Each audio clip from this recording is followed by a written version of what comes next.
The Sports Generals are on patrol. Welcome to today's show.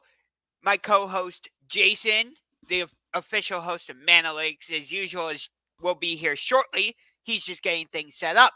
In the meantime, we actually have a new addition to the Sports Generals. So welcome my friend. We call him C-Boss. He has his own gaming channel, C-Boss Gaming. But he is an avid sports fan, so he knows what he's talking about. And let's welcome him in now. Whoops, there we go. Hi, guys. So, and Jason's going to be joining in shortly. I love that you went with the full Browns outfit. It's very cold in my apartment. That's why I have the jacket on. And I don't want to turn my air conditioning off because then it'll get super hot. And I'd rather add layers than subtract. Fair enough. Well, trust me, this is a sports show. We're not going to start talking about apartments and air conditioning and all that. No. This is all about sports. Yes. But this is the way we usually do things on the Sports Generals.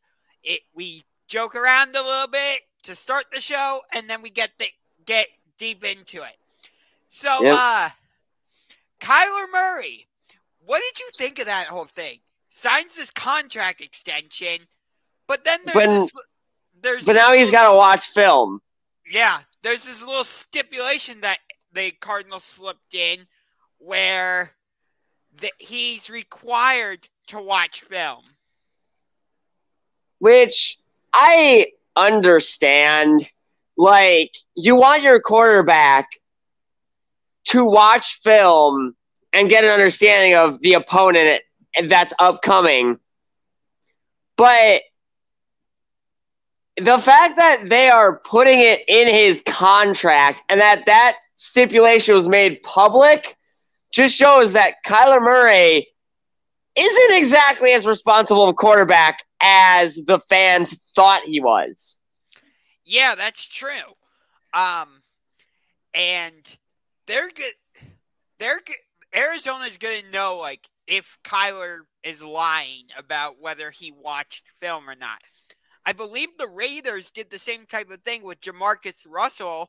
Yes. At some point, he wasn't watching film to the point where at one point his head coach handed him a blank DVD that they told him was hours upon hours of game film and told him to go watch it. And when he came back after watching it, he said, okay, I get an understanding of what everything was. The CD was blank. So he wasn't watching film. All right. Well, we got the third member of the team here. He is the official host of Analytics as usual. There you are.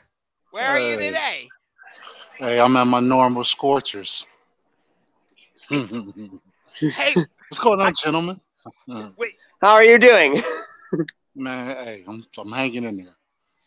Jay, with you, I feel like sometimes I'm playing Where's Waldo? Because it's like, where's Jason going to show up this week? Where's he? It's like that. It's like kicking it with Kenny, man. One day I'm here, next day I'm somewhere else. Exactly. So we were just talking about the whole Kyler Murray thing. Have you ever heard of this before, where a team actually put in a stipulation or whatever word you want to use, where it's like you are required to watch film? Have you ever heard of that before? I've never heard of that before. For one, that's part of your job as a quarterback. You're supposed to watch film. No one should have to tell you that, okay, by the way, in your contract, it states that you must look at film or you must study the opposing team. You must know what the opposing team's weaknesses is, tendencies. No one's supposed to tell you that. It's like one of those things where you know it. Just like if you go to college, we know you have to study. No one has to tell you got to study. So you leave high school and go to college, you have to study. And same thing here. Yeah. And then also the fact that this stipulation was made public just shows to the fans, like I was saying earlier with Josh, that maybe Kyler isn't as responsible as once thought as a quarterback. That's exactly how it looks. You think that he would be taking this serious, right? But it seems like he has this type of arrogancy, right? He's extremely arrogant. He knows that he has the gift, the tools, the tangibles to be successful, but do he want to take it to the next level? Do he want to go from being good to being great? And there's a straight drop off from the greats and the goods. Tom Brady, right? Tom Brady probably looking at film probably about 12 hours a day till his wife tell him, okay, why don't you cut that off and come lay down? But he's always he's always looking at film, and that's something you don't have to tell him. So it makes me scratch my head at him, gentlemen. Yeah, it really does. I just pulled up an ESPN article about this. I'll give you this. Not going to read you the whole article, obviously, but I found this paragraph particularly interesting. It says, according to the contract, Murray will need to study material provided to him by the club in order to prepare for the club's next upcoming game. Murray will receive credit for completing his film study according to the contract. However, the addendum, because that's the official term, I guess, states the time that Murray spends in mandatory meetings studying does not count, and that Murray also won't receive credit if he does not personally study the provided material in good faith. Amazing. That is interesting. Yeah. Yeah, man. Like, what are... It also says, like, the addendum also states that Murray will not get credit if he's not studying or watching the material while it plays on his tablet, or if he's doing something else that can distract him or draw his attention elsewhere while the material is playing, such as playing video games, watching TV, or browsing the internet. It's unfortunate, man. It's unfortunate that we're even having this discussion, right? That you need to be a professional. You need to do these things to be successful. And what are we talking about here? And we're talking about a quarterback that we thought was, a mature, responsible quarterback. And it turns out this whole time he hasn't been watching film, and they're putting in his contract that now he has to. It's crazy, right? Man.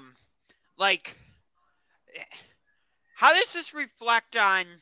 Maybe this is a bit of a stretch to say, but how does this reflect on on Lincoln Riley in Oklahoma? Because Lincoln Riley was the head coach for Kyler while he was at Oklahoma. So does this reflect, like, negatively on... And also, are there other Oklahoma quarterbacks that haven't exactly been watching film, i.e. Baker Mayfield? That's interesting. So what do you think? Does this reflect poorly on Lincoln Riley? Well, I wouldn't say that because he's one of the best. He's one of the best offensive minds in football for college football, right?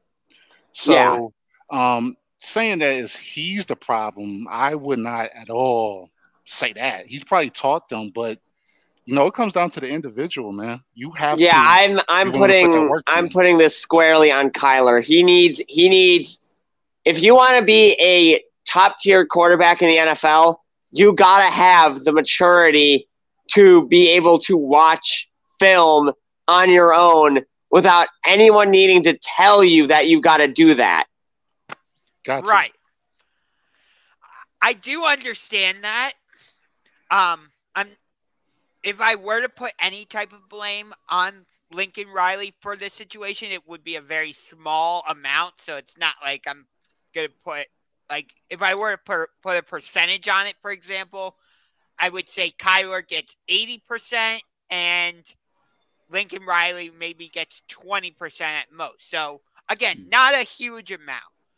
But, like, the reason I would put a little bit of blame on Lincoln Riley for this is because, you know, when you're in college, you should be studying film as well. Like, if Oklahoma's getting ready to play in Bedlam, for example, against Oklahoma State, because Oklahoma State's their biggest rival, they're like, they share the state, but whatever. It's like Kyler should know what blitz Oklahoma State's going to run on 3rd and 15, for example, or like Kyler should know, like, if Oklahoma State's in a 3-4 zone defense, for example, we should run plays XYZ type thing. You know what I mean? Yeah. Yes.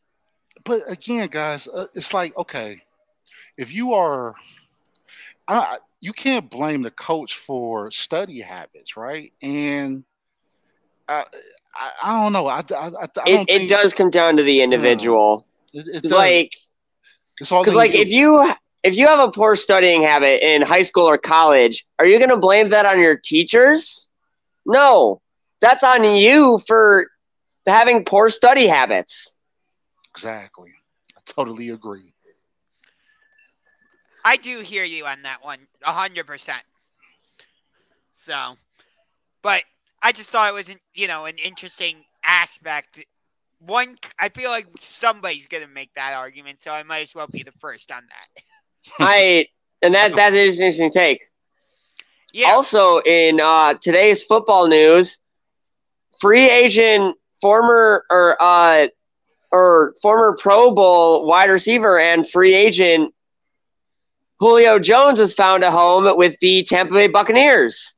Right. Interesting, right? It's like, okay, all teams, you decide to go there, huh? So what I'm thinking this is not a path for Julio to get back to where he once was, but a path this is basically his, how do I put it, last chance to really show himself as a wide receiver, because he's past his prime.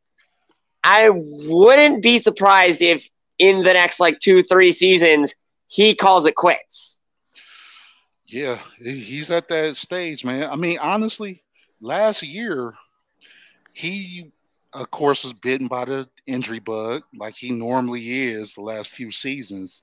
But for 2, I think it's over with for him, man. I mean, he's still a Hall of Famer, so he is a future Hall of Famer, and I'm not going to take that away from him.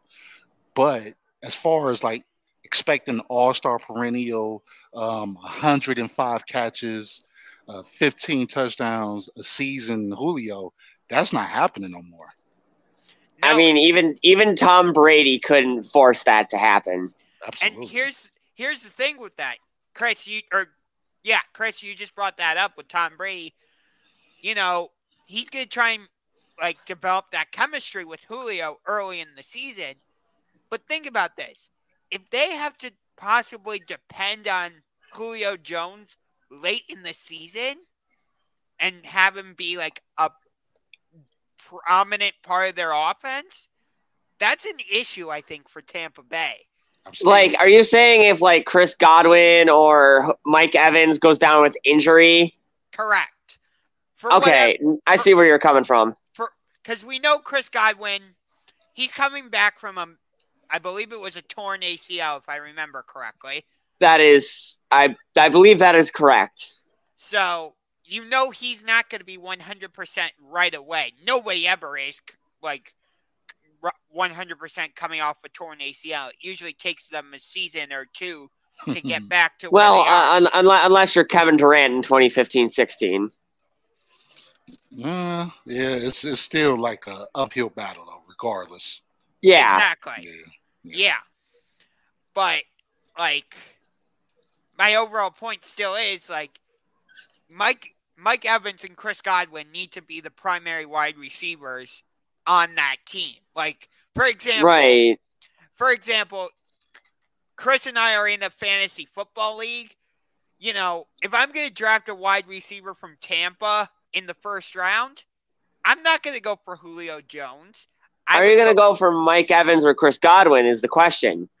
Well, if I'm basing it off of just this season alone, which is basically what you do for fantasy football since it's a season at a time, I would go for Mike Evans because, again, I don't know if Chris Godwin's going to be able to get back to where he was last year.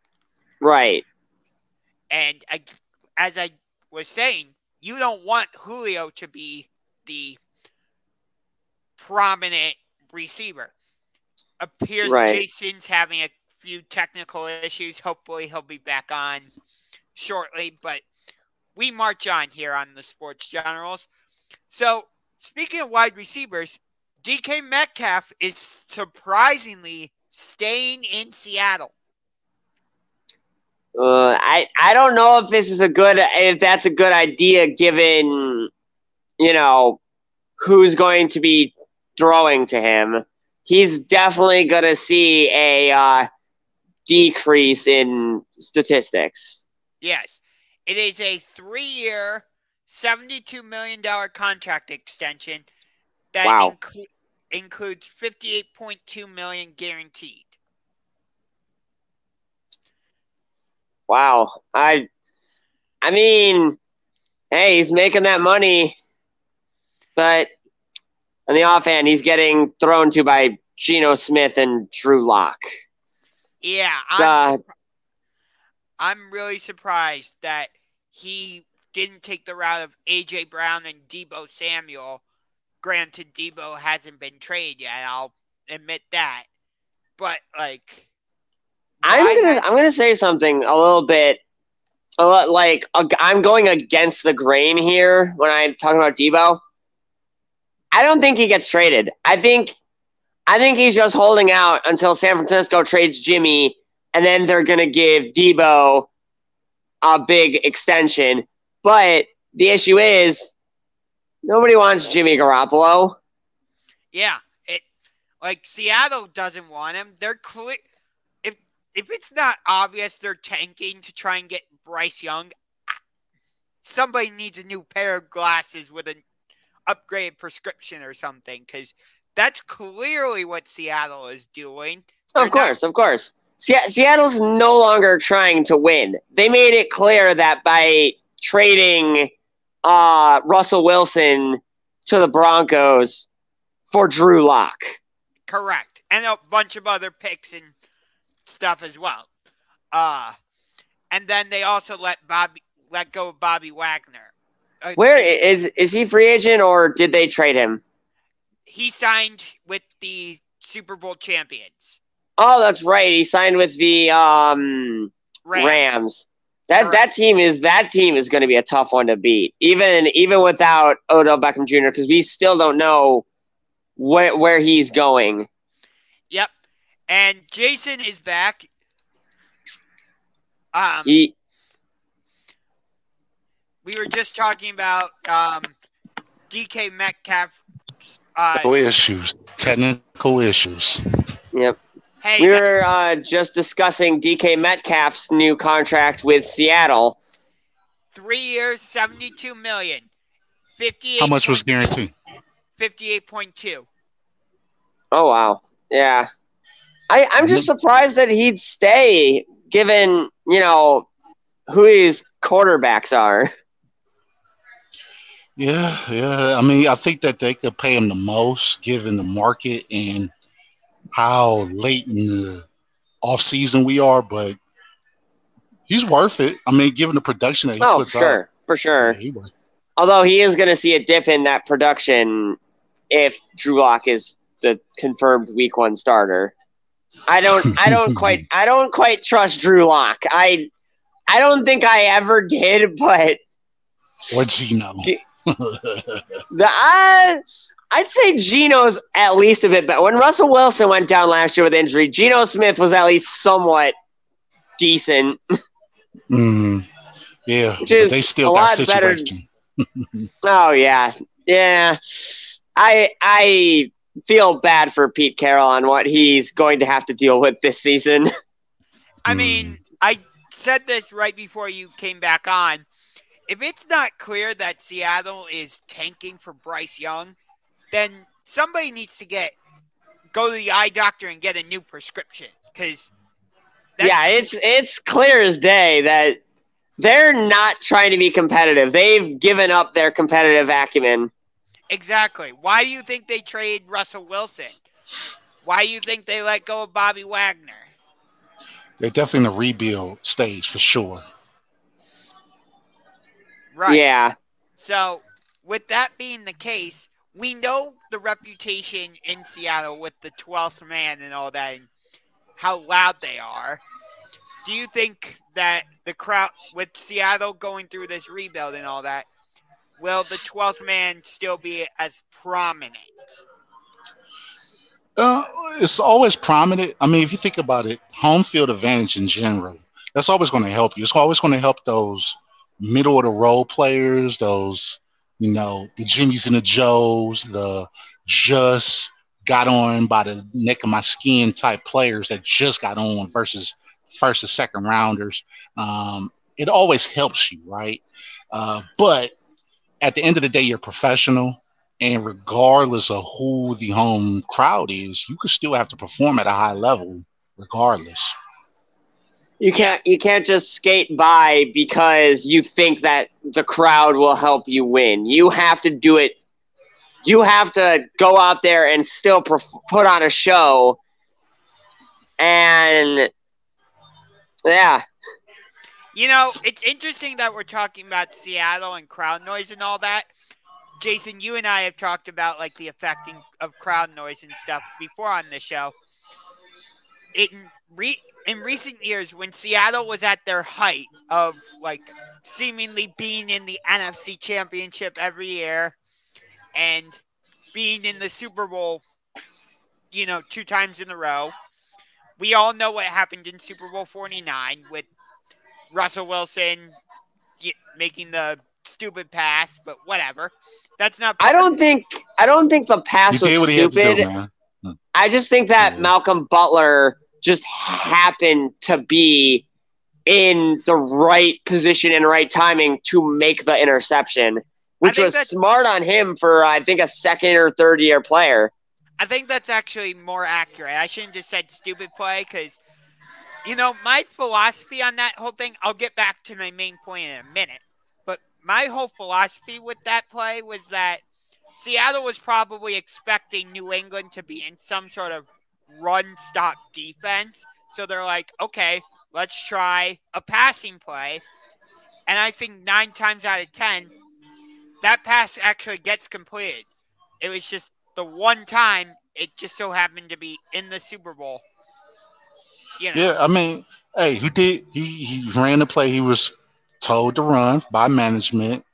Of course, if you have Marshawn Lynch just killing the entire game, give him the ball, get that Super Bowl win. It's really a no-brainer, but he did what he was supposed to do. If you're expecting a run defense, throw it to the outside, and then because 9 times out of 10, Marshawn Lynch could break any tackler New England has to offer. Right. Easily.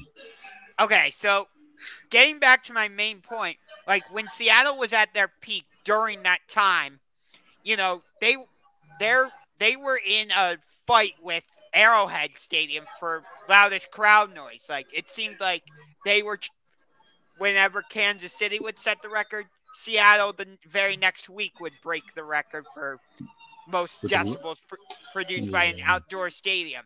It seemed like a back and forth type thing. I mean, Seattle's fan base was so loud that in a Super Bowl in New York, they threw Peyton freaking Manning off his game.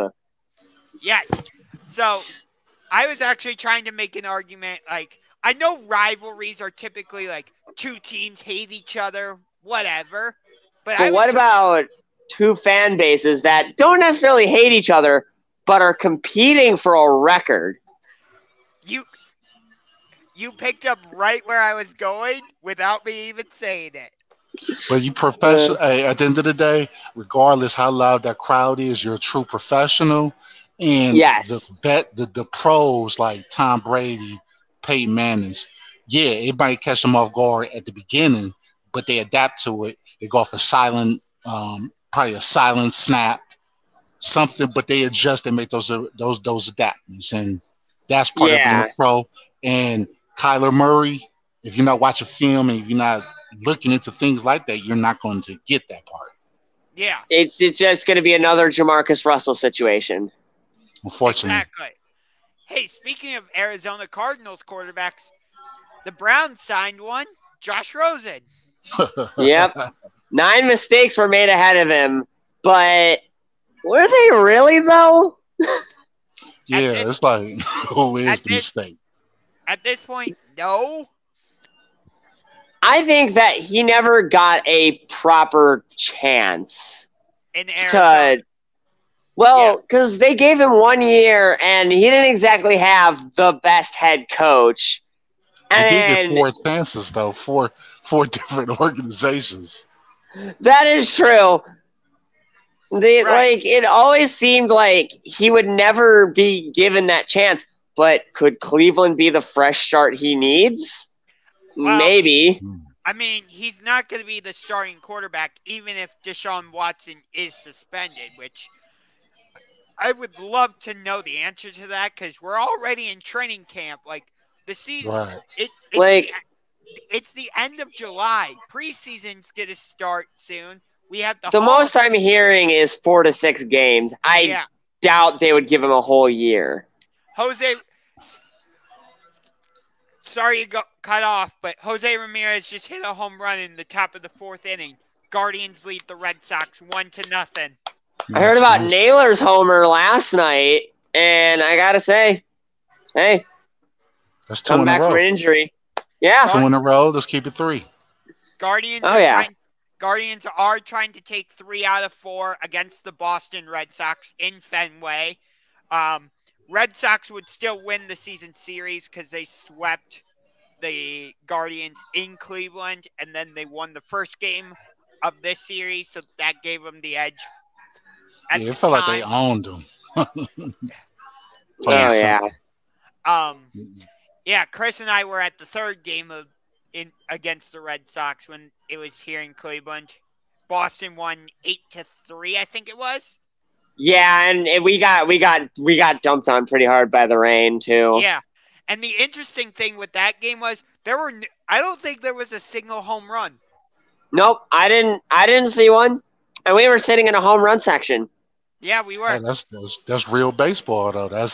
That's put bunts, stealing bases, singles, doubles. That's the true essence of baseball. That I know the typical viewer that don't watch baseball, they just want to see home runs and that's it. But no, it's all about strategy, and that probably was a beautiful game to watch. Oh my God, it was fantastic.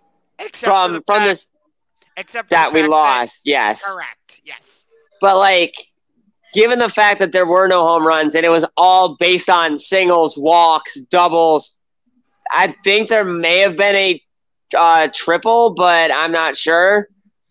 Yeah, I have to go back and watch highlights. But the game was a fantastic piece of baseball without a home run. It's incredible. Yeah. That's the interesting thing, though. Going back to football is you think about it, the guys in the NFL wear helmets and stuff, right? So during the game, you don't see their faces. Yet Patrick Mahomes is one of the most famous NFL players currently, right? Justin Herbert. I don't know if famous is the right word. I'll say most popular. I'll say it like that. He is definitely. If there was a most popular athlete award for the NFL, like there is for NASCAR with the most popular driver, I think Mahomes would be winning it. But you have Mahomes, Josh Allen, Justin Herbert, Devontae Adams, Travis Kelce, Josh Allen. I could go on and on. Like, all these guys are recognizable, and we know who they are.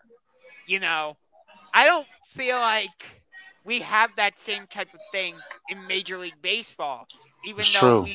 we see their faces. Like, we know. Baseball. Like, I That's think true. like Baseball do a poor job. They do an absolute poor they job. don't market their players. Yeah. They don't, and that's the sad part. Is like you're supposed to be America's pastime, and you're not marketing your athletes as anything more than athletes.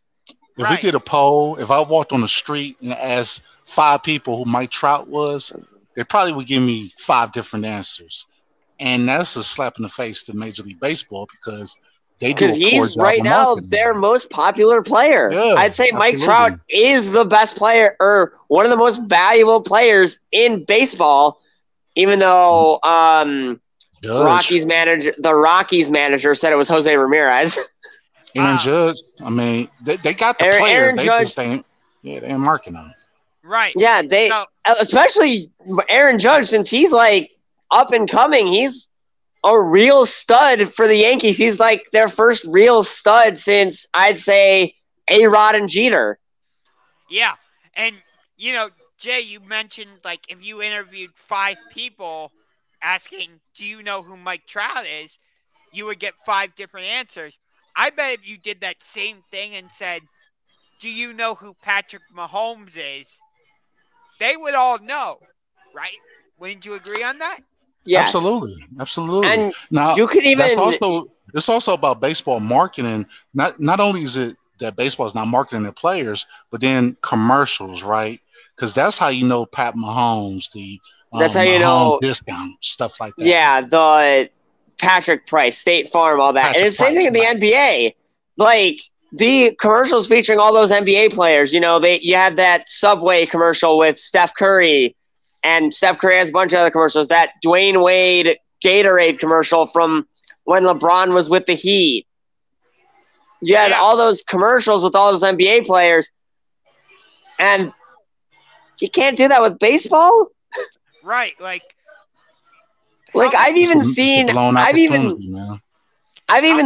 commercials for hockey players. How many commercials have we seen Shaq in? Like, let's see. There's Icy Hot, The General. It's a slew of them. Oh yeah, no, it's a slew of them. Yeah. Shaq's more than just a basketball player, though. He's a personality. Because, he does that work with NBA on TNT. He has his own brand. His son is in the NBA now. I believe with the Lakers. That sounds right, but Sharif O'Neal, yeah. Yeah, but still, like, my point is, like, I get it. Shaq's bigger than life. I totally get that, both in real life and metaphorically, or whatever the term is. I get confused about that. He's bigger than basketball. But think about this, though. Okay, we have Francisco, right? Francisco Lindor, yep. He's one of the most personality-friendly players in baseball. And yet, I'm sure that the general public is not even aware who that guy is. And it's like, you got guys like him. You have the personalities. It's just up to Roger Manfield to market your guys. Yeah. Yeah. Not just Rob Manfred, though. For those of you who don't know, he is the commissioner of Major League Baseball. But it's up to the clubs, too. Like, the Angels have... yeah, the Angels have Shohei Ohtani, who's people are calling, like, the Japanese Babe Ruth, because he's pitching and hitting. That's my guy. That's my guy. He is something. He is the future of Major League Baseball. I'm telling you that. Right. He is better than what Babe. And it's the most unpopular hot take you might want to call it. He's gonna kill Babe Ruth's records. Well, I wouldn't be surprised if he does. It depends on. For me, it depends on if he stays with the Angels or not. Because right now Anaheim's not in position to go to the World Series or anything like that. Like, they are wasting Mike Trout's prime right now. Man, listen, yeah, they is. I mean, they've been doing that since his prime started. But They need to build around him and Shohei Ohtani. But the unfortunate fact is, I don't think they got the money for that. Because they're putting all their eggs into just the Shohei Ohtani and Mike Trout baskets and just not doing anything else. But those are their homegrown guys, though, too. So yeah. Well, yeah. You know, yeah. They like they're thinking that they could just go strictly through the draft to get talent, which is a risk. But it could also net you great reward. But again, is the reward really worth is the reward of one generational talent worth the risk of 30 or 40 busts? I mean, not necessarily. Right. And in general, we've seen this in the NBA predominantly as of now. Like, the Milwaukee Bucks were an anomaly. Like, when they won their championship, they basically only had Giannis. Like, Chris Middleton, Drew Holiday, Bobby Portis, PJ Tucker, they were nice complementary players. But Milwaukee didn't have that second star player. You know, like with Golden State this season, Draymond is still a star. Klay Thompson, superstar. Steph Curry, megastar. You know, when the Cavs won their championship, they had Kyrie, who is a star. Even with all of his antics and all that, he's still a star player. And, of course, they had LeBron. And Kevin Love, who at the time was a star. Not so much anymore, but at the time we won our championship, that was the big three to steal what Miami had going on. Right. But that's my overall point. Is Kyrie was the Dwayne Wade. LeBron James was, LeBron. And Kevin Love was that Chris Bosh. Chris Bosh was always seen as the third wheel to LeBron and Wade's success. But that's my overall point, though, is like... Yeah. You know... Yeah, what the Bucks did was just...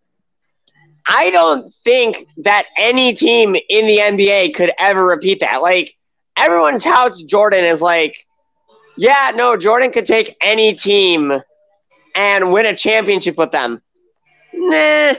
I mean, we saw Jordan without Pippen and how, he couldn't make it out of the first round. He couldn't make it past those bad boys Pistons.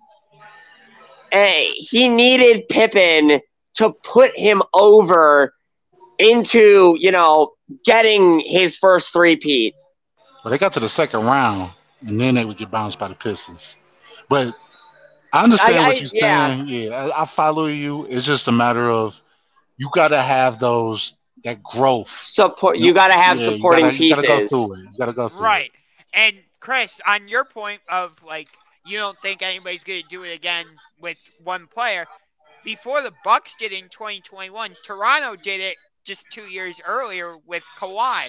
Like, you could make a case for Pascal Siakam and Kyle Lowry being those big supporting pieces to Kawhi Leonard's success.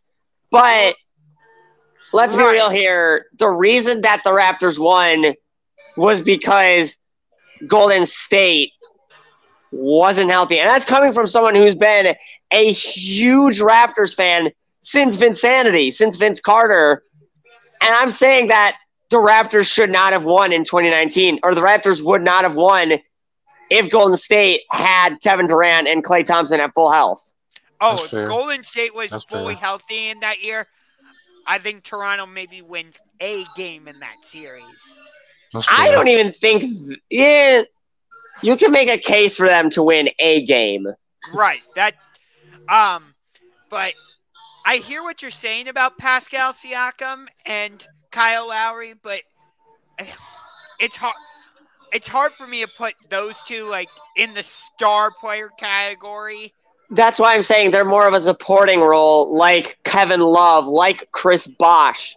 Right. That's why I'm saying, like, Toronto basically did what Milwaukee did in 2021 back in 2019 with the one player and just a bunch of nice complementary pieces. Right. But I actually think nowadays Pascal Siakam is considered at least a star. He's good. He's good. He ain't got the clutch gene, though. I've seen multiple times where he had the free throw line, missed those 10 seconds left in the game, and he missing those shots.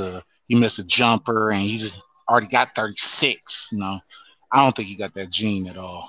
Yeah, I don't know if he does have stuff that he still needs to work on, but that's the good thing. He's still young. He can still work on his game before,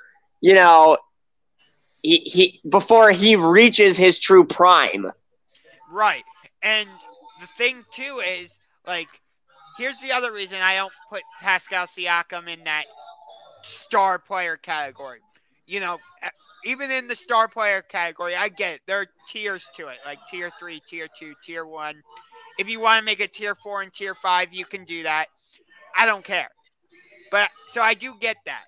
But for me, Siakam doesn't have that killer instinct where it's like the game is tied 99-99 with like a minute and a half to go type thing. And it's like the Raptors need a bucket right here, right now. He shrinks up. I don't see Siakam like, give me the damn ball and get out of my way. Yeah. Whereas, like, for example, in that same situation, Giannis is going to be like, give me the damn ball and get the hell out of my way. Kawhi Leonard is exactly the same way. You could, in any situation, like, if I need a bucket and Kawhi Leonard's on that court and I'm a point guard, I'm an average point guard, and I've got Kawhi Leonard wide open to my left, and say Pascal Siakam wide open to my right, who do you think I'm giving the ball to? I'm giving it to Kawhi. That's no brainer. That's no brainer. Yeah, but that's what I'm saying. Again, I'm not trying to compare Siakam to Giannis directly, but it's that same thing. Right. When Kobe was still around, rest in peace. Oh yeah. Like if the Lakers, if you don't pass the ball to Kobe in his prime, he's gonna look at you like you are a psychopath. Exactly. Like if the game again, I'll give you the same scenario. Game is tied 99-99. Minute to go. It's Kobe's gonna be like, give me the damn ball, get out of my way. I'm putting our team on my back. Dwayne Wade, you could even make an argument, would do the same thing. I think Dwayne Wade before the Big Three's breakup is the biggest case for that. Right, but however, whatever. And Ray Allen, of course. Ray Allen's debatable on that one because if we're gonna make an argument for the current players today that has that clutch gene, it's Luka the Don. Period. And Luke, not only will Luka make those shots, he'll command those double teams. If he has to pass, he will. But more than likely, he's probably going to score. And there's nothing you can do about it but watch it. And it's the same thing with Nikola Jokic, the Joker. Yeah. It's the same thing with Trae Young, Ice Trae. How about Dame time? Of course. Yeah. If you need a last-second bucket and Damian Lillard is wide open, you better pass him the ball like that. The whole point is we're not giving you ain't winning that game. He's not getting a rock. So I think we made our point. Yeah. On that, I agree. I agree there. Yeah, on that point though, like, what the hell is Portland doing? What are they doing? That's what I want to know. Like, do you not realize you have a star player on your hands where it's like if Dame Lillard ends his career and he does not have a championship ring on his finger, That's going to be an absolute travesty. But whose fault is it, though? I mean, he decided he re-upped with them this year. mean, it's the same thing with Bradley Beal and the Wizards, is that, like, he wants to win. If you want to win, why are you re-signing with a team that isn't built to win? You know what he want to win? He want to win a sweepstakes. That's exactly why they keep re-signing with them, because they can get that money. And it made me scratch my head about Bill. Like, bro, you could have went anywhere, man. But this is like his third supermax with the Wizards. It's like the Cavs are in need of a, I guess, better starting caliber shooting guard. He could have come to us, and we could get him a ring. Something that I've pointed out to Josh a few times, that I saw an article just before the All-Star game in Cleveland, that Adam Silver himself, the commissioner of the NBA, said that the Cavs were building a super team the right way by drafting Garland, by drafting Okoro, by drafting Mobley, by trading for guys like Jarrett Allen, Ricky Rubio. We're building a super team the way it should be done, not by going after the big names in free agency, but by getting talent, or by farming talent, in a sense. But let's be real, guys. Like, they're doing it the right way, but if this was a destination spot like a Miami, like a LA, a Golden State, anywhere in Cali or Texas, we have a different discussion. But you have to do certain things. Mid-market teams in general, they got to build through the draft, make right free agency moves, not sign certain players as past their prime. They have to be smart, and that's what we're doing. So, right. And that's the thing too. You can think about this. Like, Kevin Durant requested a trade towards the end of June. He's still with Brooklyn at this point. I don't think he's leaving. I don't think he's leaving. Okay. But on one hand, as a Cavs fan, I would love to get Kevin Durant, because we haven't had a superstar. Victoria, your order's ready at the bar. Victoria, your order's ready at the bar. Somebody's order's ready at the bar. But look, I tell you this. I don't want Durant here. I like our team chemistry. I like him. I like him as a player. Cool. Well, I like Durant as a player, but as an ego, do we really want that? Well, absolutely not. Well, that's what I was getting at too, Jason, was like, on one hand, yes, I would love to have Kevin Durant, because we haven't had a player like of superstar caliber like him since LeBron.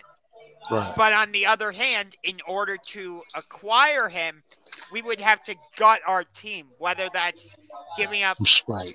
Whether that's giving up, like, for example, I'm not saying I want the Cavs to do this, but just for example, like, the Cavs would probably have to give up, like, Darius Garland, Evan Mobley, and other players, along with other players in picks. Just for Durant? I was thinking something a little smaller, more along the lines of Sexton, Markkanen, and maybe a first. It gets rid of Markkanen, which I know you want. That is true, but it gives Brooklyn an at least somewhat star caliber player in Colin Sexton, and it gives them a first round pick to build off of in the future at the cost of, yes, Kevin Durant, but also at the cost of someone who doesn't want to play for Brooklyn. Hey, the trade offer I would give Brooklyn, I would get a piece of paper and I would politely write, "No, thank you."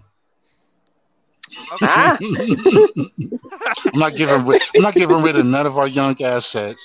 Again, I understand Sexton and Okoro; those are going to be the popular name. LeVert, be the popular name. Terrence LeVert, yes. But I mean, okay, if we get those players away, we get Durant here. Who's to say he won't be happy next year? Or hell, next Yes. month. You know what I mean? So I know what you mean. That we gotta keep the guys that we have, and we don't need big free agents. We've got a team that, despite all the odds, damn near made the playoffs last year. We were projected to be dead last in the East, and I count the play-in as the playoffs. I do not, but I'm kind of torn. On one hand, I counted the Blue Jackets 2020 play-in win versus Toronto as a playoff series win, because before that we only ever had one playoff series win. So if we count this one, now we got two. Hey, speaking of the Blue Jackets, just to go into hockey for a quick sec, because we were talking about how Cleveland isn't perceived to be a popular free agency destination. Columbus in the NHL. Hey, welcome to Columbus, Johnny Gaudreau. That's exactly where I was going with it. Columbus. How did that small market team land the biggest name in free agency? It blows my mind. That's exactly where I was going with it. Johnny Gaudreau. It blows my mind. Johnny Gaudreau is viewed as a star caliber player in the. I'd even willing to go a step above and go all-star caliber. Okay. Again, that whole thing's subjective, but yeah. At the very least, he's a star player. Can we agree on that, right? Yes, I do agree on that. Okay, so typically star players don't want to play in Columbus. So when Artemi Panarin. Right, Artemi Panarin, he got traded to Columbus and then decided, nope, I'm going to after about a season and a half, he decided he'd seen enough and went to a division rival in New York. Correct. But that's mad. That's my overall point, though, is star players don't typically want to come to small market teams like Cleveland in the NBA or Columbus in the NHL. Correct. Because is there really anything we can offer them amenities-wise outside of hey, you're going to be playing for a future playoff team I say that in quotations because if something happens and the team doesn't turn out as they were expected, that shit happens. Remember, the 2010 Chargers had the number one offense and the number one defense and still missed the playoffs. That happens. So things happen. The teams aren't always going to turn out the way that they look on paper. The 2012 Lakers are a massive example of that. They bring in Dwight Howard, they bring in Steve Nash, they bring in all these names, and what was it? First round exit in their first season? Something like that, yeah. Championships ain't won on paper, man. They won on the field. Or on the rink or on the court. Yes. That's exactly the point I'm making here. Is yes, the team can look good on paper, but it could all be gone in an instant. All that hype, all that oh yeah, we're winning the championship, or all that could be gone in an instant if the team doesn't play well together. That's or right. if injuries derail everything. Yeah. It's also to even not look at regular season games, there was a game last season, I think it was the Bengals and the Jets, and I'm the Bengals, I didn't know the Bengals were going to turn into what they ended up being last season, but it felt like a mismatch still, where I'm the Bengals should easily destroy the Jets, and New York ended up winning that game. I don't remember the final. Or the Jags versus the Bills, that game we watched, where Josh Allen sacked Josh Allen, 3 times, picked him off twice, and the Jaguars somehow won that game, and not a single touchdown was scored between either team. Yeah, it was 9-6, something like that. That's also crazy that there are two Josh Allens in the NFL. They play different positions, and they played each other last season and got an on-field interaction. Yeah. The game I'm talking about was from Week 8 last year. The Jets beat the Bengals at the Meadowlands, or actually, wait, my bad, MetLife Stadium, 34-31. Yeah, and that was one of the few showings of like just how decent Zach Wilson could become. Zach Wilson wasn't the quarterback for the Jets in that game, actually. It was, I believe it was Mike White. Oh, that's right, because Zach Wilson got hurt. Yes. Now, did you guys hear about the recent news about the Brittany Griner latest, just say, trade that's going on with Russia and the United States? I have been kind of keeping a close eye on that situation. I'm not quite sure what sort of exchange the U.S. is offering to Russia. It's even weird. It's weird, man. Because, like, if it's what it truly is, a prisoner exchange, does that mean does that mean the U.S. has a Russian prisoner in the U.S.? I'm sure they do. But it's still weird that this, for one, how is this even being news? Like, how is this leaking to the news? And then why is it a trade swap? Like, what the hell is that about? I mean, that is how it often works in politics. And yeah, you just never hear about it. International relations and stuff. I think you're hearing more about it in this particular case because it is Brittany Griner, WNBA player, and, you know, everybody in the WNBA and various sports media talking heads and whatnot are talking about it, just like we are now. So yes, they're bringing the situation to light.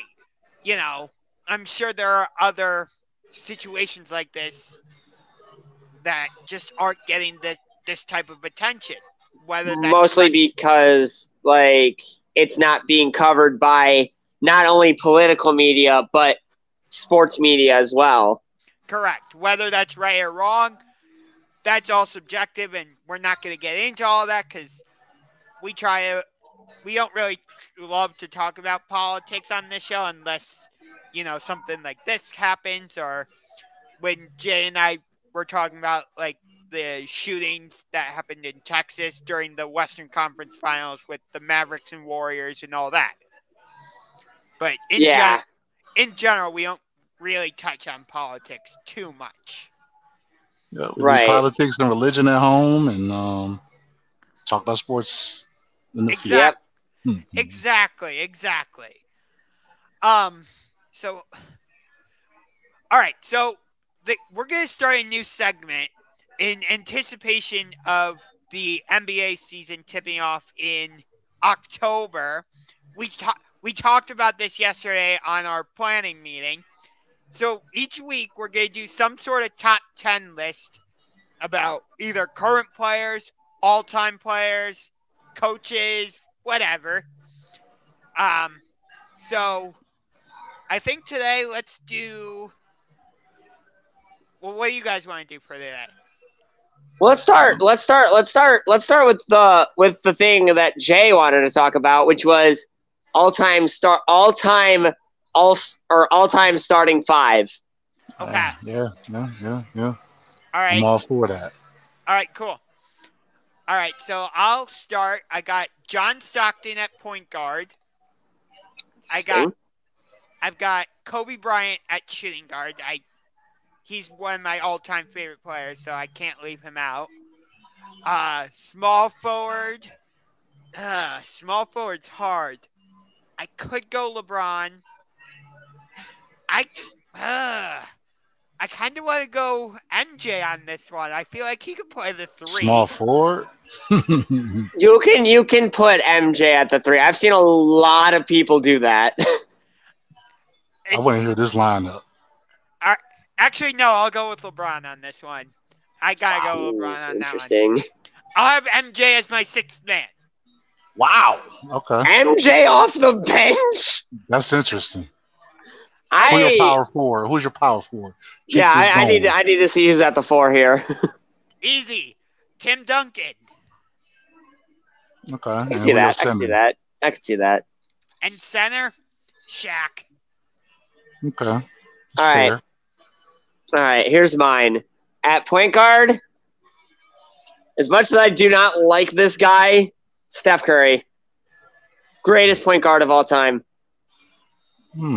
Shooting guard, I'm gonna put MJ. I'm putting Jordan. That's the right move. At small forward, give me LeBron. He's just incredible. At my power forward, I'm going to put. It's a toss-up between Duncan and Garnett, but I think Duncan is the man you should put at the 4. And at the 5, and this is going to surprise a lot of people, Hakeem Olajuwon. Give me the dream. Give me Hakeem the dream. That's actually, that's something I was actually going to. I'm going to use Hakeem, but I'm going to tell you how. So, of course, you got to have the greatest point guard ever, which is Magic Johnson. So, he's my number 1. I'm have, of course, Michael Jordan. Like, that's a no-brainer. So, that's number 2. Number 3, I will have LeBron as my 3. So, we all agree on that one. Now, this is when it gets real interesting. So, my power forward, I'm actually going to have Hakeem go to a stretch 4, right? Because he's quick, he's athletic, he has a jumper, and I know it's a lot of power forwards. I couldn't even check his ass, so I'll have him go to the 4, and then with the 5, I was thinking between Abdul-Jabbar and Shaq, but I'm gonna go with Shaq. Okay. So I think my team will run anybody's team ever alive. All right. Oh yeah, no, I could definitely agree there. So we all gave our starting 5. I gave my 6th man, Jordan. Give me your 6th man. Kobe. My 6th man. No. I take that back. Larry Legend, Larry Bird. Okay. So you got Bird as your 6th man. I got Jordan. Who's your 6th man, C-Boss? Give me Kareem Abdul-Jabbar. All right. Now think about this. Because when our 6th man, we're thinking about late 3rd quarters, right? Probably possibly closing out the 4th. Your big man is in foul trouble, so Shaq probably ain't shooting free throws. I think if Larry Bird comes in my system, we're still running everybody. If I need a quick score late, ain't nobody beating Kareem Skyhook. Hey, if Kobe's somehow struggling late in the 3rd quarter, I got Jordan to come in off the bench. I will say this. It was close between Jordan and Kobe for me, like, who's starting. Because, I also saw you contemplating putting Jordan at the 3 over to LeBron. That's bizarre. Yeah. Which I could definitely see how he – because, I always saw Jordan as a 2-3 kind of guy. Like, he's primarily the 2, but he can play the 3 at any given moment. The other guy I was thinking about for my 6th man, from the Bad Boy Pistons, Isaiah Thomas. I had a few options for my 6th man. Obviously, I went with Kareem, but if I wanted to, I could have easily put Shaq in that position, or Magic Johnson, Larry Bird. I could have even went further back and brought Bill Russell into the conversation, or Wilt Chamberlain.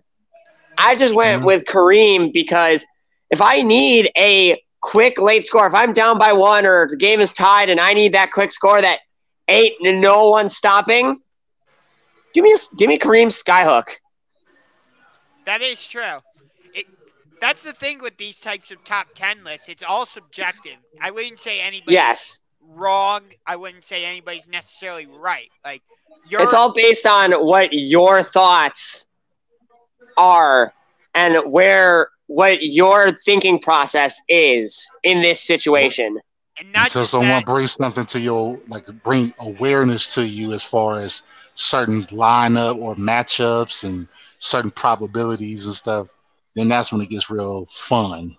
Right. Yeah. And to add on to your point, Chris, not everybody's criteria is going to be the same for, like, what makes a top 10 player. You know, my criteria isn't going to be the same as yours. My criteria isn't going to be the same as yours. Like, exactly. You know, for me, I have Jordan as the GOAT, but it's not because of his championships.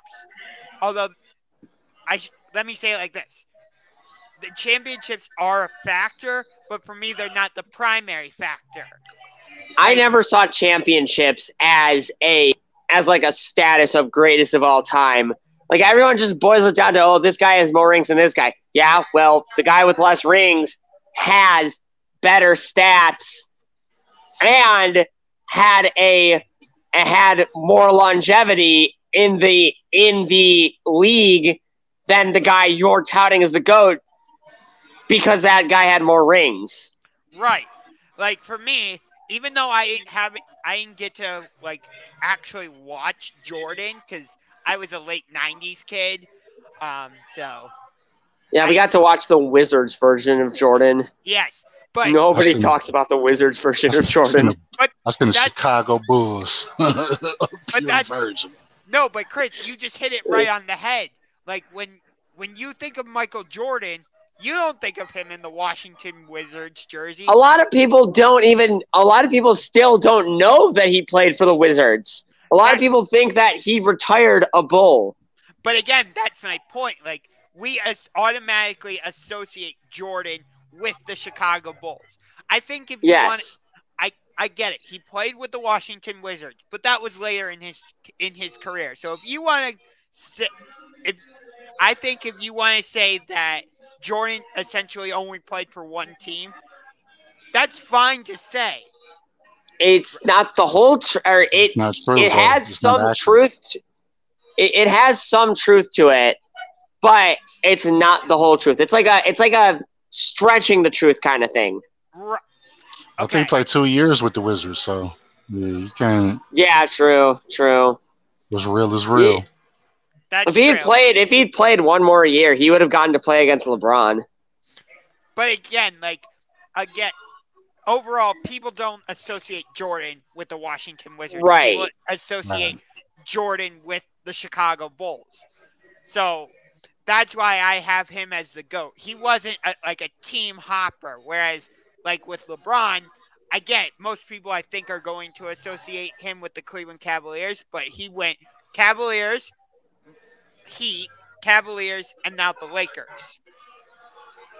You know. Yeah, I've seen a lot of people starting to really associate him with the Lakers over the Cavs, and I'm just like, we drafted him. If you want to make an argument, I don't see that happening. Because it's a lot of people it's a lot of Laker fans that don't accept. Oh yeah, no, there's definitely. There's definitely a lot of people that, even though he did get a ring for them, a lot of Lakers fans just don't think of LeBron as a Laker. And never will. I'm even gonna put this hot take out there. LeBron's not gonna get his jersey retired by the Lakers. I don't know about that. I think he will get retired. He did win a ring with them, though, at the end of the day. I think he'll be the only player to get his jersey retired by 3 separate teams that he's played for. I could see. Yes. I think it depends on how long he plays with the Lakers. I also think that once LeBron retires... Another season 4 coming up, so... Yeah. I think once LeBron retires from basketball, I think the NBA is finally going to just retire 23 altogether. In fact, if you think about this, look, he's about to play the same amount of seasons he played with the Lakers that he played with the Heat. I'm sure people realize that is true. That is true. That is true. I'll give you that argument, Jay. But here's he just played his 4th season with the Lakers because it was 2018-19, 2019-20, 2 seasons ago, and then last season. So, yeah, he's going into his 5th season with the Lakers. He's going to play more seasons for the Lakers than he did for the Heat. But in that time, think about it. Like, yeah, he went to the playoffs in 2021, but he got the Lakers got bounced out by the Suns. In the first round, which was the first time LeBron had ever been eliminated in the first round. Right. And you think about this, too. Like, not a lot of – I don't know if a lot of people, like, give the Lakers full credit for that 2020 championship because – The bubblegum snaps. Exactly. And we actually got a question here from Daniel Unger. Do you guys think that LeBron will play with his son in his very last year in Cleveland? It's looking That like is it might an happen. interesting question. I would like it to happen. I think it would be a great bookend to his career, you know, playing for the team that drafted him alongside his son. Not many players get to play alongside their son, if any. I think the only time I could ever think of that happening was Ken Griffey Sr. and Ken Griffey Jr. in Seattle. Right. That's the only time I can think of it happening. And my question would be, how do we know that the Cavs specifically would get him? But I like the way he's thinking. It's possible, man. I mean, honestly, I see about 2 to 3 more top-tier years left of LeBron.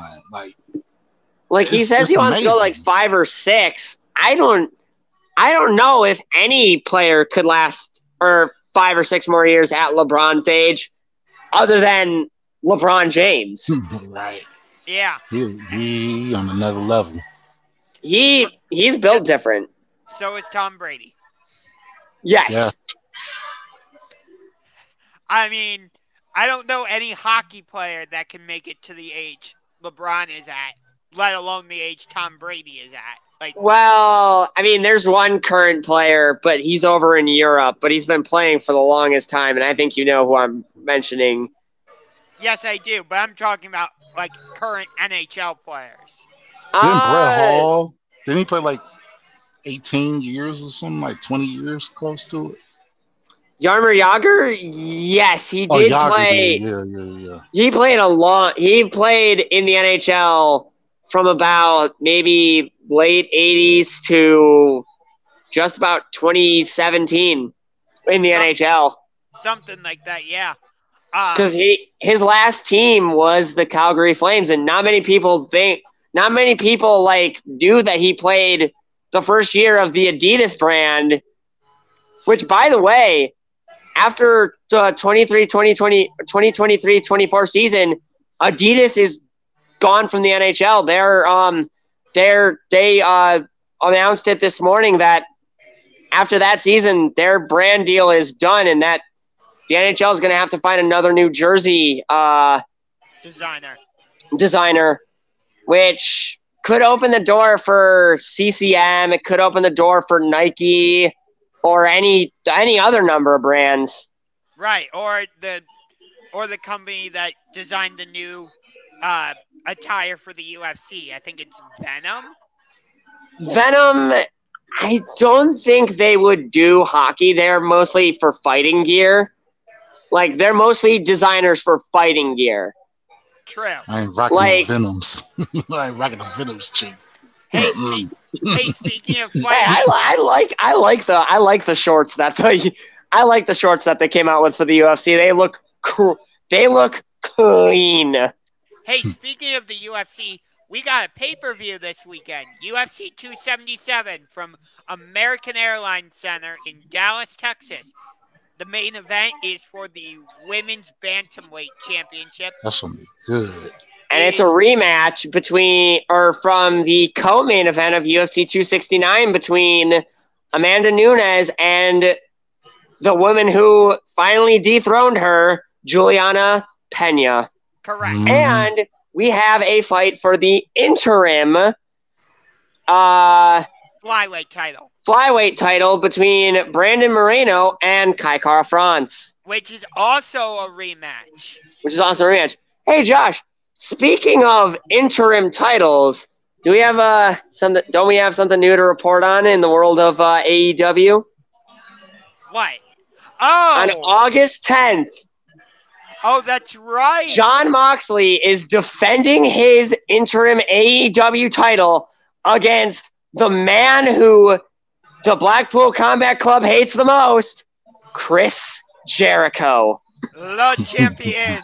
Or, I'm sorry, his current character is the wizard, and he likes to throw fireballs in people's faces. Or he could bring out the Painmaker. Except Moxley specifically said he wants the Lionheart from like Jericho's early years. Yes, I have definitely seen that he does want Lionheart Jericho, which I'm interested to see how he could adapt the character. Correct. That match will be taking place at a TV special called Quake by the Lake at Target Center in Minneapolis, Minnesota. And then the next pay-per-view we have for AEW is All Out. That'll be September 4th from the Now Arena in Chicago. Which is where the AHL's Chicago Wolves play. Correct. Calder Cup champions. Yes. That's it for the world of wrestling. We're not going to get into it too much. Yes. Because, again, our primary focus on this show is the NBA and the NFL, but we like to touch on every sport. So, yes. We like to diversify ourselves. That's how we'll say it. Well, yes, that is true. We're almost close to that time, too. So we are almost out of time. We got about less than 15 minutes because this is the first episode where we're going an hour and a half. That's going to be our new standard moving forward. Well, I'm honored to be a part of that new time schedule. Yes, for those of you who are just tuning in, this is Chris's first episode on the Sports Generals. Yes, this is my debut. Yes, when I posted about it on my Facebook page, I said and made the description for this StreamYard to post on the So What's the Catch Facebook page. I didn't give away Chris's name. I said like a mystery third host. There he is. Oh. Hi. Now, let's get back on topic now. So back to sports ball. Yeah, let's get back to it. Let's get back to it. All right. So we kind of talked about this on our dry run yesterday because we wanted to make sure our chemistry was still there. But we did talk about this. Kansas City's going to be a very interesting team this season because they stupidly traded Tyreek Hill. And Juju Smith-Schuster is not exactly the same. No, and neither is MVS, Martez Valdez-Scantling. So, I don't know what to make of the Kansas City Chiefs. Do they make the playoffs? It's a debate. It's looking like the AFC West in general is probably one of the strongest divisions in football. AFC North and the AFC West. Got so much better. And the AFC West just got so much better, Russell Wilson to the Broncos. The Raiders getting Devontae Adams, which could help elevate Derek Carr in a way. Hey, don't forget with the Raiders, they also brought in Josh McDaniels to be their new head coach, which that could make a world of difference for Derek Carr. Oh, yeah. Absolutely. And don't sleep on the Chargers. They brought in J.C. Jackson, one of the top cornerbacks in the NFL, and they also traded for Khalil Mack to pair with Joey Bosa. If I'm an offensive lineman, I'm like, I don't want to face Joey Bosa and Khalil Mack. I'm just going to go over in the corner and hide. There's turnovers waiting to happen. And the closer you give field to Justin Herbert, they're going to punch it right on in. So, because he's got the favorite easily out of the AFC West, but then I got the Broncos right behind them. If not, they may split hairs and hairs. Correct. And just a quick update, Red Sox have runners on first and second, one out. It is still 1-0 Guardians. All right. What's the inning? Bottom of the 6th inning. Okay. So if anything happens, I will let you know. But anyway, back to your regularly scheduled program. So anyway, yeah, with the AFC is going to be way more interesting than the NFC. I feel like with the NFC, we basically know who the contenders are. It's San Francisco, or I don't know if it's San Francisco actually, but it's the Rams. You still got to say the Packers are contenders because they still have Aaron Rodgers. It's, I guess, Dallas. I don't know if you really consider the Cowboys a contender, though, because they always seem to fall short, or based on what happened last year, they forget how to tell time. And then I guess if anything, I think AJ Brown went to Philly. Yes, I think AJ Brown to Philadelphia might help Jalen Hurts a little because let's be real here, he didn't have much wide receiver help. No. But the Eagles I wouldn't say the Eagles were a legitimate threat even when they got into the playoffs last year. I mean, Chris, you and I watched that playoff game between the Eagles and Buccaneers. Yeah, no, it was a scientific dissection of the Eagles led by Dr. Brady. Right. I think for most of that game, we ended up playing on our phones because the game was just not interesting to watch. It just wasn't. And that kind of stuff kind of can derail or can demoralize a team. Xander Bogaerts just hit a 3-run home run, and Boston takes a 3-1 lead over the Guardians. Man, it's wild. Yeah, I know. It's wild, but yeah, but back to what you guys were saying, it was a lot of off-season moves that might have went under the radar, but it's going to be very interesting, and I believe the Hall of Fame game is next 2 weeks or so, if not next week. Yeah, it's August 4th. It's going to be the Jaguars and the Raiders. Oh, I mean, I don't even care that that's the Jaguars. It's like I still want to watch it. Right. Yeah, it's the Hall of Fame game. Everyone, I think a lot of people watch it because they've been missing football for so long that they're just like, I don't care what teams are playing, give me football. Yeah, so it's like the start of the season. So let me ask you this: do you think Maurice Jones-Drew, longtime running back for the Jaguars, will he ever get in the Hall of Fame? Ooh. Not the Hall of Fame. He should get in the Jaguars Ring of Honor probably, but not the Hall of Fame. Okay. It's a no for me, dog. Is he their all-time leading rusher is the question. I think Fred Taylor is. I would think Fred Taylor is.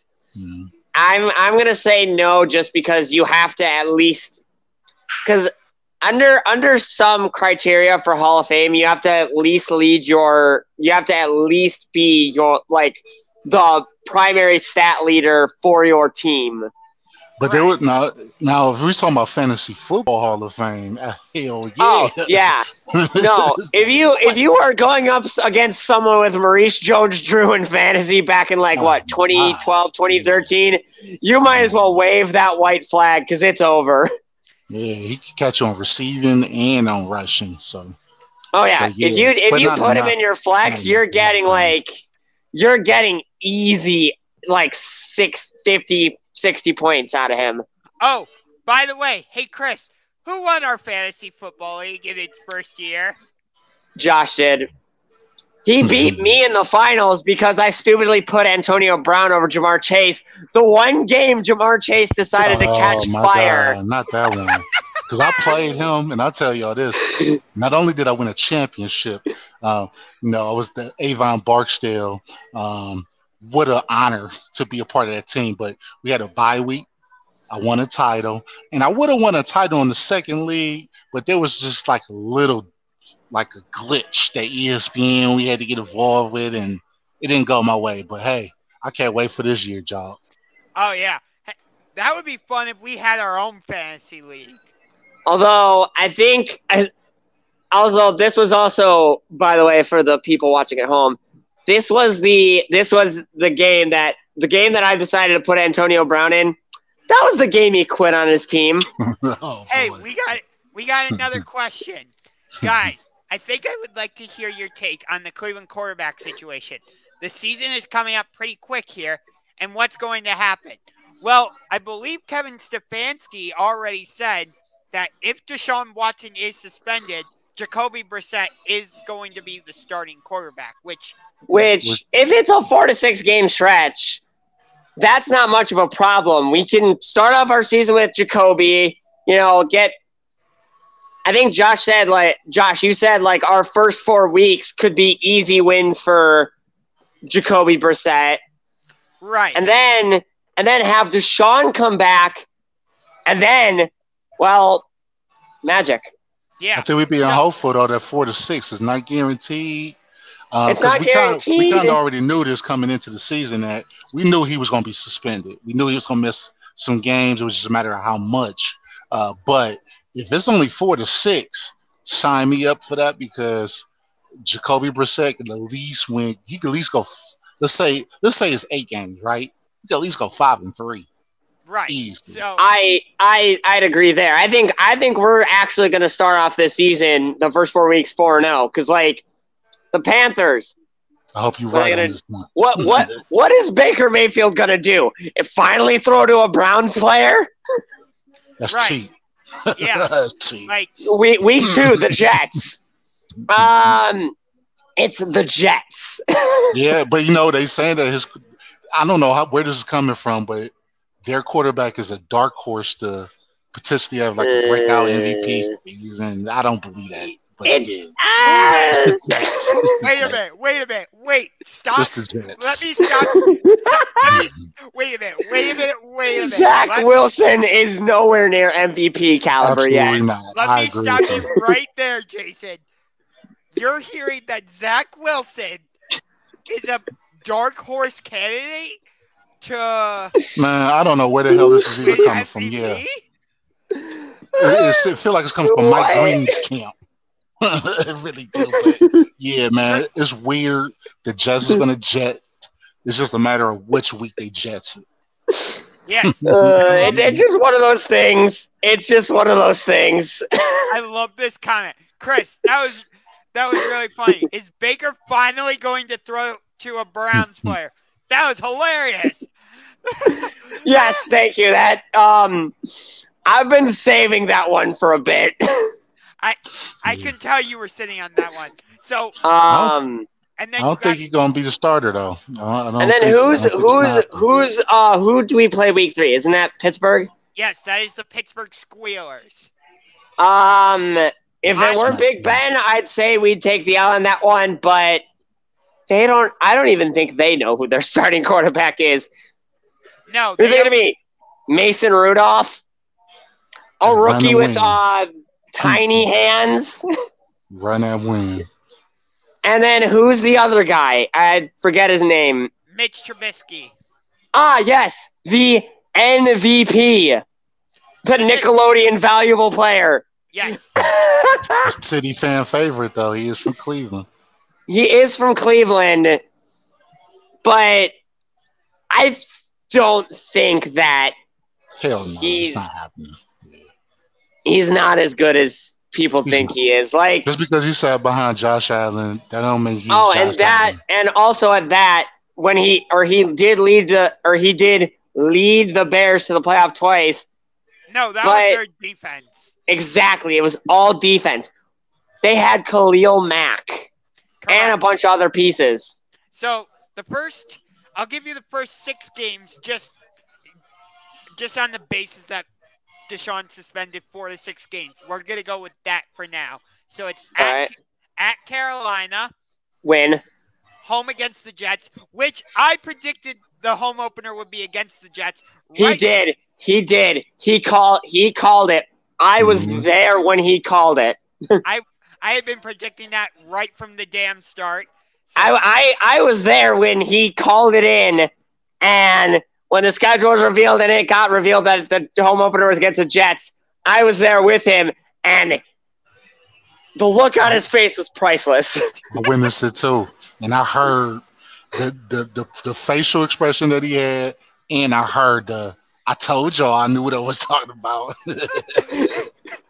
Hey, I don't mess around when it comes to schedule analysis. That is true. That is true.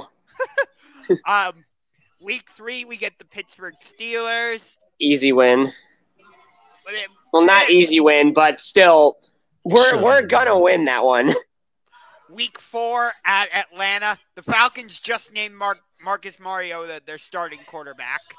Damn, they don't got Matt Ryan. I keep forgetting that. Yeah. Such is the Falcons' way. They know how to lose. Yep. Week 5, home against Justin Herbert and the LA Chargers. Yeah, we're most likely, if we don't have Deshaun Watson for that game, we're most likely losing. Unless Jacoby Brissett suddenly turns into the second coming of Tom Brady. And then week 6, home against New England.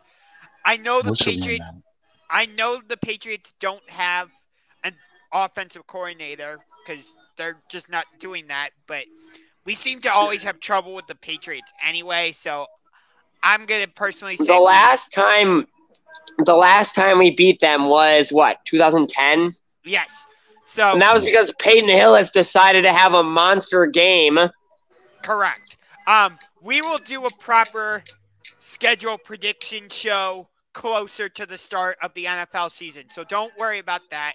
But we are just about out of time here on today's episode of the Sports Channels. But before we go, make sure if you haven't done so already, subscribe to the Sports Channels on YouTube. We air live on the So What's the Catch Facebook page every Thursday night from 7:30 to 9 p.m. Eastern Time. I'm not going to try and do that in Mountain Time and Central Time, Pacific Time. Thank you. It would be 10 o'clock, or it would be 8 o'clock Central, 7 o'clock Mountain, 6 o'clock Pacific. They could figure it out. Yeah. Yeah. Something like that. That was a great show, guys. Thanks. Hey. You're welcome. So, before we go, Chris, how was your first episode? I liked it. I think I think we can take this in interesting places. And I think that, hey, if we keep this up, we could be something in the sports world. I love the mentality. All right, that's going to do things. We will see you on the next episode. Wow. Peace.